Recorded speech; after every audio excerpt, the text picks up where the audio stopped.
28% more income. That is the mark that a disabled person would have to meet to make equal standard of living to a non-disabled person. We're going to dive into the hidden costs of living with a disability on episode 6 of the Rolling With It podcast.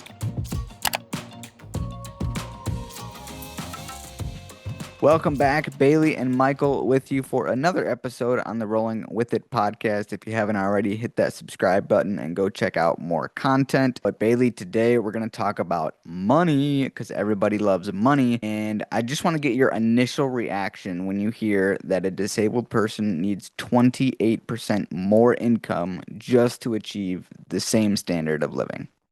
It's kind of crazy. I don't think that able-bodied people realize how expensive it is to be disabled and how expensive everything that you have to have every single day is expensive. I also kind of thought it would be higher than it is because things are so expensive. So I definitely thought it would actually be a little bit higher, but it's kind of crazy. I absolutely agree. I was a little bit astonished that it was only 28%. Granted, Yeah. 28% is still a good chunkage of percentage. And just to put that into perspective, for those of you watching and listening, if you had an average salary, if you had the salary of $79,000, a disabled person would need to make $101,120 to achieve the same standard of living. So that's an average additional like $22,000, call it, just to achieve the same standard of living. And Bailey, I think that's kind of surprising on its own, but especially when you consider the fact that the wage gap between a disabled person and non-disabled person, that's not even including like male to female. Me and you are going to earn less than an able-bodied person just because we're disabled. And I think that's even kind of more astonishing because how are we supposed to make up $22,000? I don't know. Beats me. I have no idea. I Um, speechless. We're speechless. I mean, it's truly wild because I mean, let's get into kind of the costs of things and let's just I guess start with wheelchair and cushion, like the most probably obvious expense. I mean, me and you have talked about it before, but custom wheelchairs, first of all, yes, they are custom. Not everybody knows that they are built custom to our bodies. They're up to tens of thousands of dollars. And I don't know if you've had an experience just because you had the disability later in life, but kind of walk me through that process of getting your wheelchair and the maybe shock value that it was realizing how expensive. I think ending up with a disability, I didn't know they were custom made. Like, I did not know that wheelchairs were prescription. I didn't know that they were custom made. I thought that, a wheelchair is a wheelchair. It's not. So I think my experience had been probably seeing like your standard kind of hospital wheelchair that you can get at Walgreens for, I have no idea, probably less than 100 if I had to guess. Don't quote me on that. You can look it up. It was astonishing. Getting measured for my wheelchair and just going through everything was very eye-opening and enlightening. Because you kind of, for people out there that are not in a wheelchair, you have your frame, which is kind of like the metal part. That alone is thousands of dollars. And then you add on your cushion, which is a couple $100s, depending on what kind of cushion you need. Your backrest is a couple $100s. I have special brakes on my wheelchair that were a couple $100s.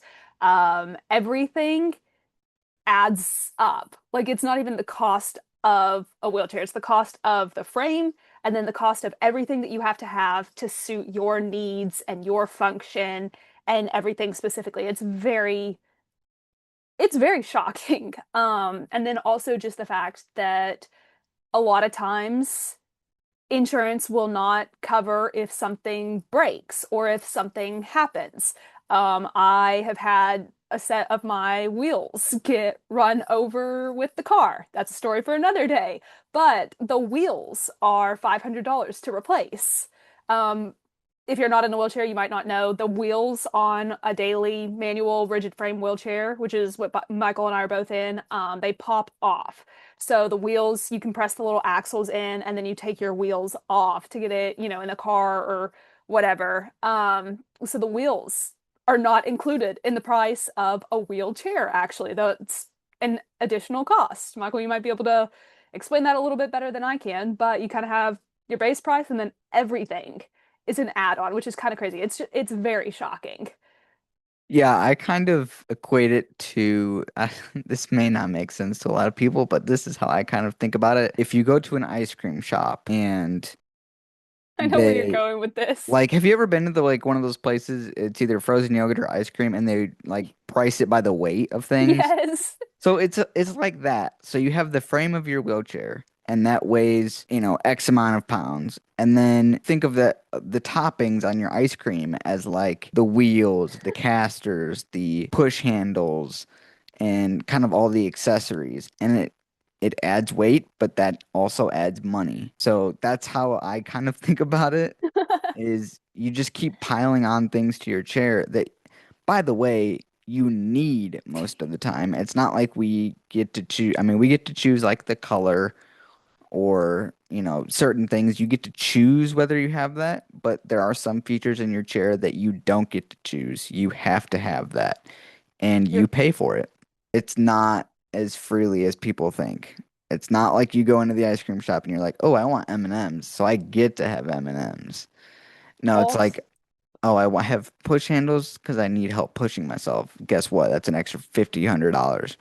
That's not an actual number. I don't know why I said that, but I think they're like 150. yeah, Depends it's on the well, it depends on the push handles because there's typical like traditional handles that are rigid or there's flip down push handles which are more expensive than their traditional push handles. So like there are things that are designed for more convenience of the user, but they're more expensive. And there are things that insurance will cover, kind of like insurance might cover push handles, but they might not cover flip down push handles, which is actually kind of important because people will legitimately push you. If they see your handles, they'll just grab them and push you in public, like strangers. I don't know if you've ever had that happen. don't I do that, by the have. way. Do not Yeah, do that. it sucks. Terrifying. Don't ever do that. Um, that's a story for another day, but it is shocking how expensive that's just a wheelchair. That doesn't even go into everything else, like the medical side, Oh yeah. because the medical side is also, it's crazy. Well, yeah, we'll get to the medical side in a little bit, but it is, and like you said, like cushions. I mean, Yeah. some people don't need like, state of the art cushions. For me personally, I use a Rojo cushion because I struggle with pressure sores. Those are $400, and they're made to last as long as they can, but I usually have to get a new one every 3 years, which you're like, oh, 3 years, like that's a decently long time. Well, 3 years times $400 times however long I live, like it's not like I'm just gonna get rid of them and I use a different cushion. Like I have to use that cushion for the rest of my life. I'm only 24, about to be 25. I hope I got a long life ahead of me. So that's a lot of $400 expenses coming out of my pocket. But it is insane because that's just to get around, Bailey. And I know we've talked Yeah. about kind of independent living and stuff, but that's to get around. The next thing we're going to talk about is adaptive vehicles, and that's to drive, which, by the way, I think, no, and you can give your opinion on this, but I think most people, that is going back to one of our previous episodes on taking things for granted, people don't think about driving that much. They just get in the car and go. Like Oh, it's a no, not at very all. easily doable task for them. Well, hand controls, you have to pay to get them installed. You have to pay to buy them first and then get them installed. And adaptive vans can add 20 to $45,000 just in the price. And Bailey, I know you've been kind of looking at vehicles recently. So what has that experience been like for you looking at different vehicles? And have you maybe tried to cut some curbs on what you can get away with? Yeah, I started looking at wheelchair accessible vans, which are vans that have the ramp where you can roll into them. Very expensive. Crazy expensive. now I'm kind of just looking at what I can get away with being able to drive and not have to break my chair down. So like in a sedan, typically you have to take your wheels off, throw them in the back seat behind you, lift your frame over you, put it in the passenger seat. That's the goal not to do, or the goal is to not have to do that. Trying to figure out a way that I can independently get my wheelchair in a van that hopefully isn't adaptive, because if you throw the word adaptive onto anything, you're probably adding an extra zero onto whatever it is. So that has been really interesting. And it's also kind of going back to what you said about people taking driving for granted.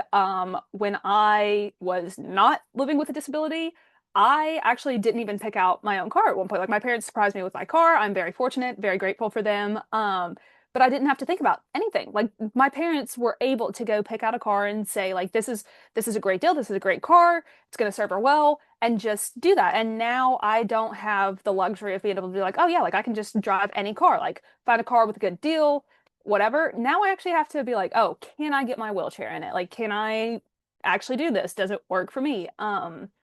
Which is very it's a process. It's a little harder to find a vehicle that works with your ability, I would say. Michael, do you want to explain a little bit more on hand controls and what they are for the people that have maybe never heard what hand controls are or why you would need them or how they work? Yeah, so hand controls obviously are just they're another way for people who can't use their legs to drive. And so basically there's a mechanical type and then there's like a more electronic type.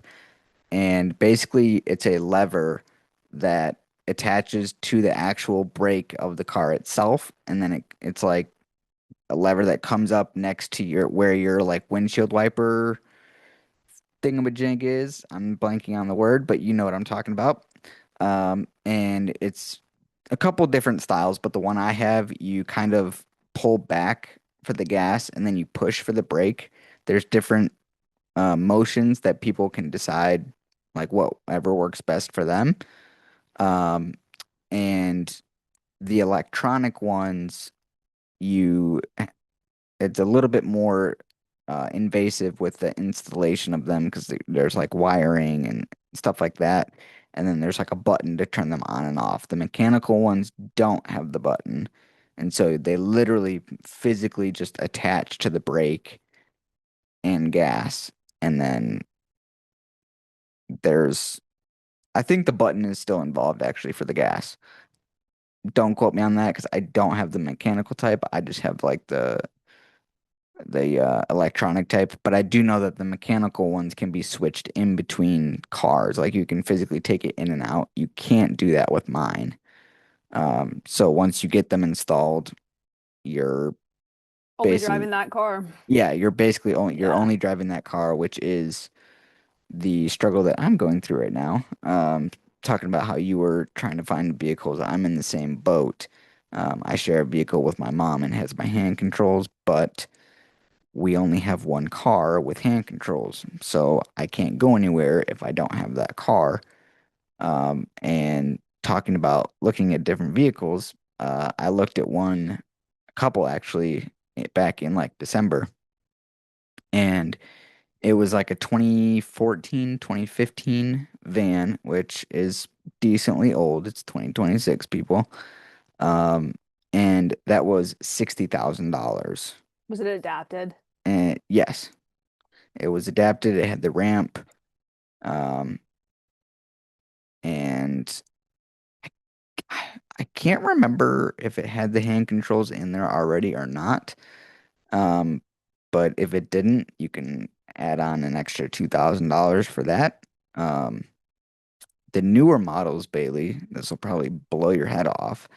The newer models, like 2025 models, were at least $90,000 or more, Yeah, I have seen which those. like, how are you supposed to afford that? That is another thing. Insurance does not cover adaptive vehicles.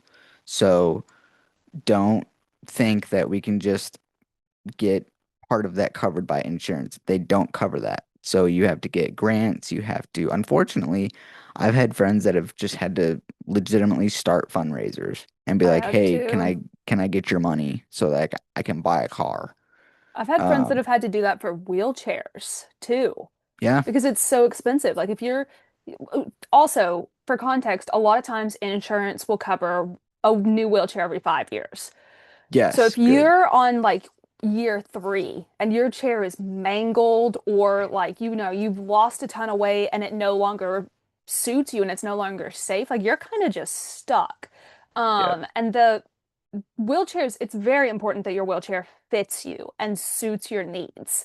So if you at some point in that 5 years, when you're not eligible for a new chair, need a new chair desperately, a lot of times people have to turn to like a GoFundMe to fund a chair, which mind you, this is how we live. Like you have to have a wheelchair to be able to, Right, it's not an optional thing. Like that's one of those things like there's some things that you could debate are optional.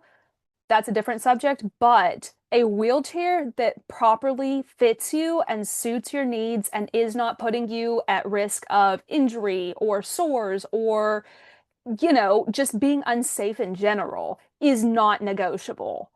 But if you're on year three of your chair and your chair no longer is safe and functioning, you can't just go get a new chair because out of pocket, I mean, like chairs are, we're talking thousands of dollars here. You can't just say, like, it's not a pair of shoes. You can't be like, well, I've worn this one out. Let me go buy a new one today.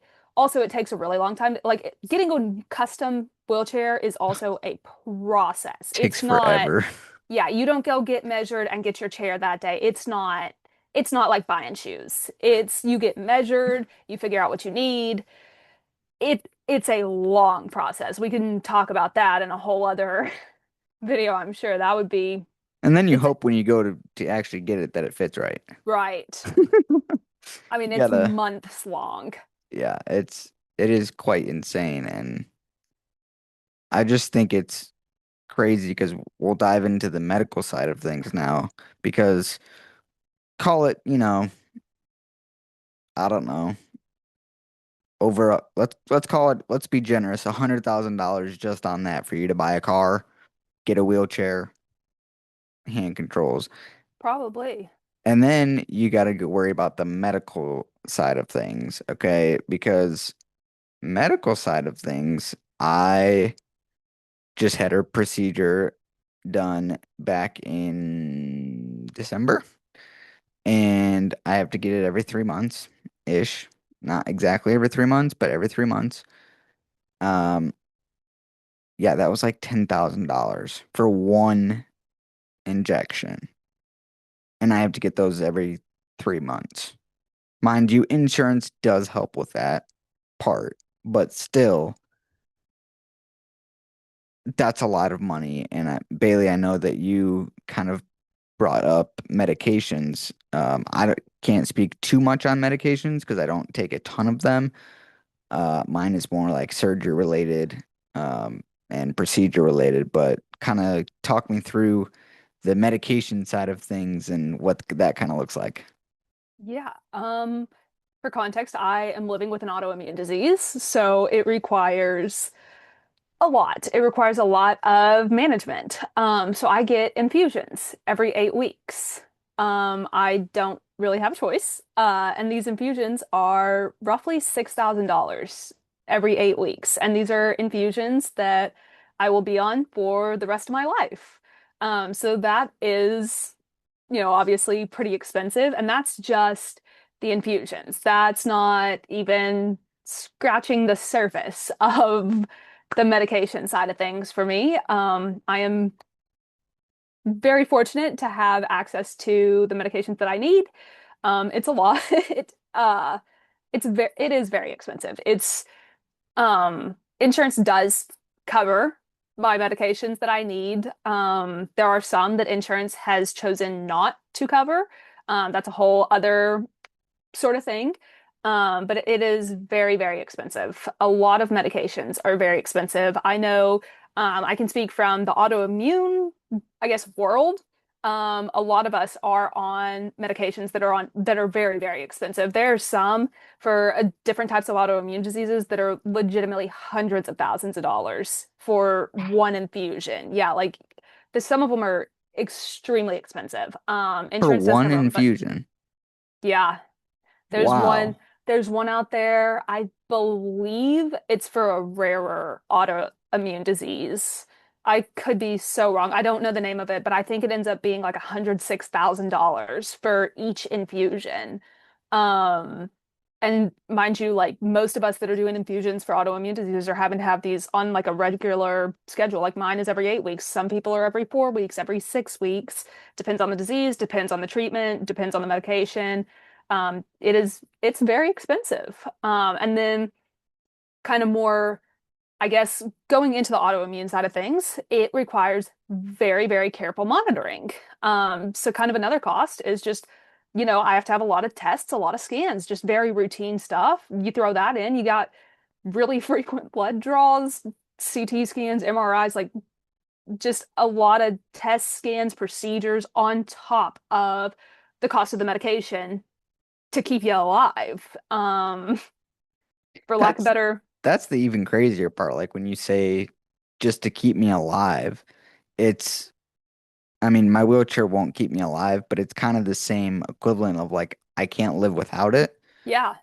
Like for you, your infusions, they legitimately keep you alive, and I think that's kind of a shock factor for a lot of people. Yeah, I think it is a shock factor. So, this is a medication that was my only option. I was very sick and I was kind of down to this is it. It was a not great situation. So this is my only option. I don't really know what it would be like without this medication. For me, obviously, I cannot do anything without my wheelchair, but without my infusions, I would not be alive. I would genuinely, it would not have been good.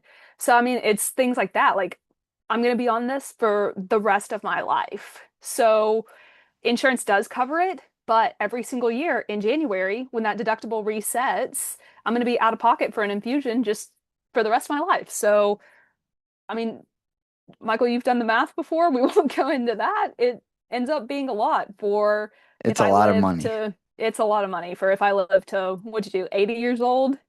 Yeah, I think it was 80. I think what did we say? It was like It was like $750,000 yeah, for it just the was infusions. close to a million dollars, and Yeah, that was just for that's just that's just the just the infusions? infusions. I think so. Yeah, I think it I was think just the so. infusions. Which also, like, when you're talking about the cost of living with a disability, my autoimmune disease has put me in the hospital. Any hospital stay is expensive. Right.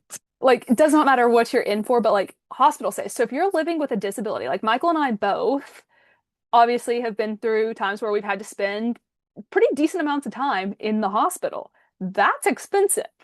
Yeah. I think that people living with disabilities typically end up having more hospital expenses than, your average able-bodied person who maybe ends up in the hospital over an acute illness or injury, that they're not living with like a chronic thing that they have to manage. So that is another expense. I think things are just really expensive being disabled. And I can say that from my perspective, of my beautiful 20 years of not having to think about anything, I did not even consider the cost of being disabled because I think, when I wasn't living with a disability, I'd go to like, my annual physicals or whatever and be like, man, $80 for a copay. Like that's crazy, dude.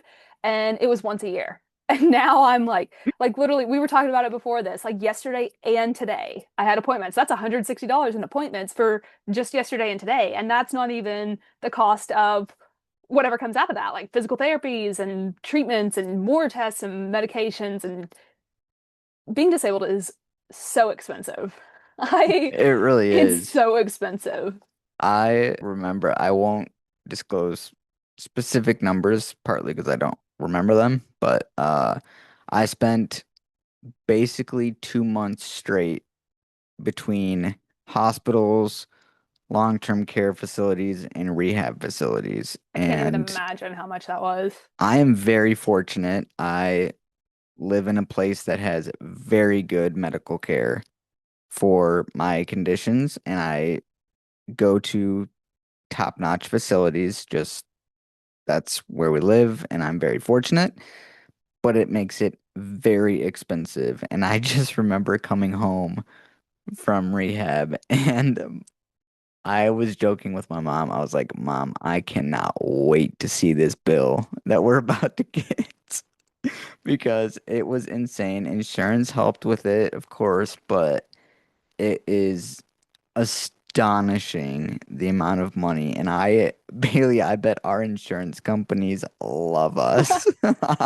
I'm, I'm sure they do.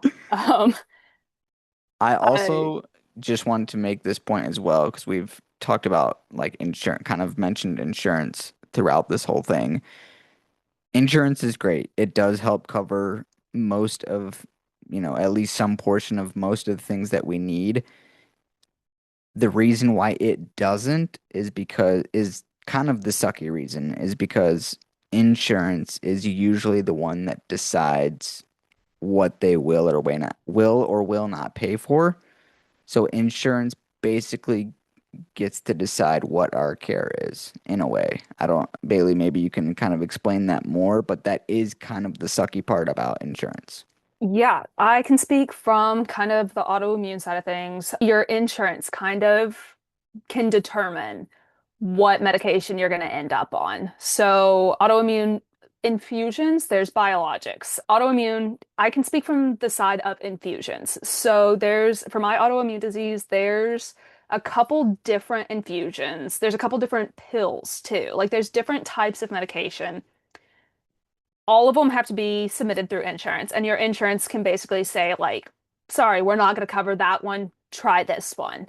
So for my insurance, there was like to go on one type of medication, you had to have failed a couple other types of medications.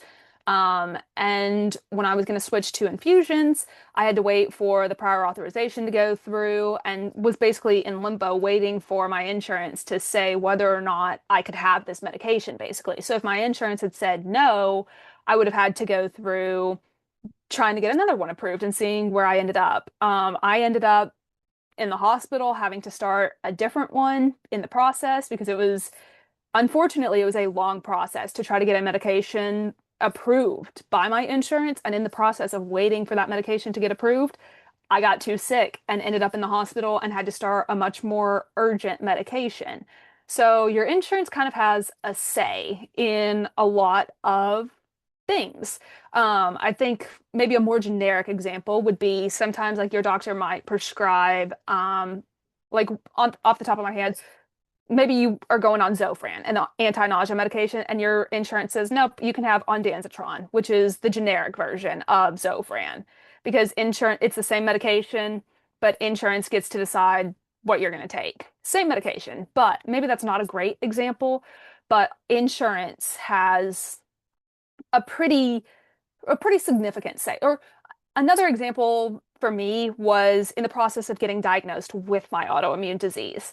There's one specific test that very concretely diagnoses you with the disease that I have.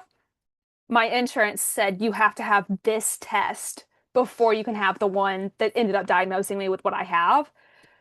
So I had to Of kind of jump course. through, yeah. So I kind of had to jump through these hoops. My doctor basically was like, we need to do this test. My insurance was like, well, you have to do this test first.